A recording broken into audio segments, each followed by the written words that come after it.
everyone, my name is Liz Pichon and I write and draw all the Tom Gates books. And this year is a very special year because it'll be 10 years, I know, 10 years since the very first Tom Gates book came out in 2011. And that was called The Brilliant World of Tom Gates. This year we've got a book coming out called Tom Gates' 10 Tremendous Tales. Not easy to say. And as part of the celebration of 10 years of Tom Gates, I'm going to be reading to you a little clip, a little snippet of every single one of the books I have written. And there's 18 of them. Did I say that already? It's a lot.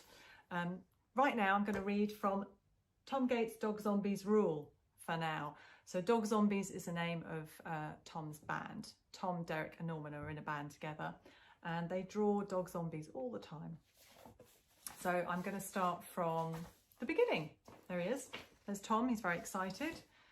First of all, I'm going to read this. This book is dedicated to you. Yes, you. Thanks so much for picking up this book. Keep on reading and doodling. Enjoy. And yeah, I really mean that. Thank you so much. Anyone who's picked up a book, and if you haven't, it's not too late. This is your chance. Here we go. Let me start here. I am so excited because for the first time ever, I have a real life pet. Hey, very big letters. How brilliant is that? Very. It's not actually my pet. I'm looking after it for a friend, Mark Clump. The other day at school, he asked me if I could help him out. We're moving house, so I have to stay at my granny's for a few days, but she doesn't have enough room for all my pets. Straight away, I shouted, "Yes, I can help. I'll look after your pet, no problem at all." I was so keen that I didn't even ask him which pet he was talking about. Mark has a lot of pets. Some of them would be easier to look after than others. Here we are, that's a bit of a demonstration. Lots of cats, something very big, tiny, obviously not, a pet spider and a frog.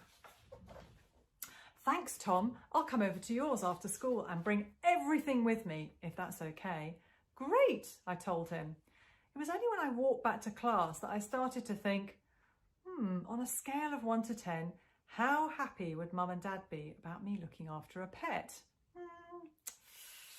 Yeah, on a scale of 1 to 10, how happy would Delia be about me keeping a pet? Probably about here. Furious. This is because Delia is allergic to some pets. She's allergic to other things too, like fun. It's true, my sister's a weirdo. I knew it wasn't going to be easy convincing Mum and Dad about the pet, but I had to try because I was really looking forward to it now. Here's my excited about a pet face.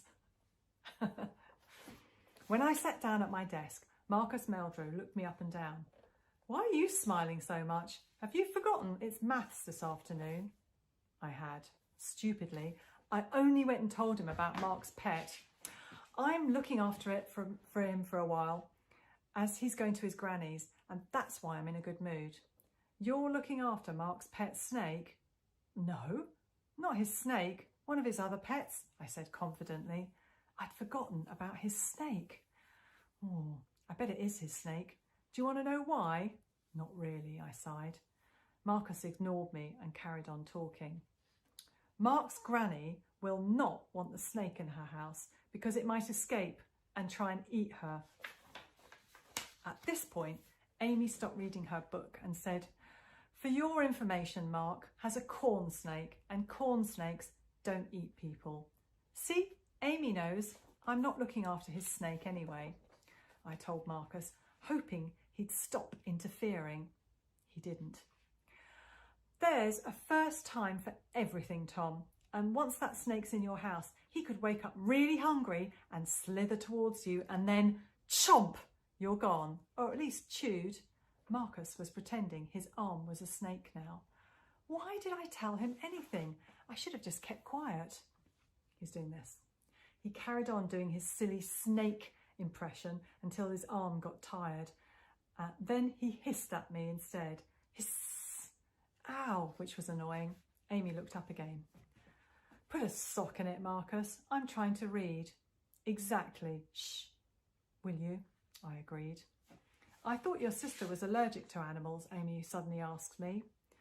As well as being super smart, she also has a very good memory. Yes, she is, but I have an excellent plan to get around that problem, I explained, while trying to look thoughtful and clever at the same time. I bet you do, Amy said quietly and carried on reading. I didn't have a plan, not yet anyway. It was during Mr Fullerman's unbelievably long maths lesson that my plan came together. If Mum and Dad said no to me about keeping a pet, then smuggling it into the house might work, or keeping it in the garden. I drew out a few different ideas for different pets. My plan. Here we are, so this is Tom's plan. Different ideas. Pet in a box, clever disguise, that's his house, parrot or bird underneath a hat, smuggle a pet in the bag, smuggle under a coat. What do you think? Think any of those would work? Probably not. While expertly keeping my I'm doing maths face the whole time, which wasn't easy to do. My expression worked right up until Marcus started looking over my shoulder and hissing at me again. Shh, I told him, trying not to bring attention to myself. What kind of maths is that? Marcus said, not leaving me alone at all. Straight away, Mr Fullerman looked in our direction. You two are like a couple of magnets. Move away from each other, and whoever's making that hissing sound, please stop right now. I gave Marcus a look and whispered, that would be you then. Mr Fullerman heard me. Do you need some help, Tom? Not really, sir. Excellent. That's music to me at my ears. I'll look forward to seeing all your maths completed then, Mr Fullerman said, and carried on marking our work. There we go.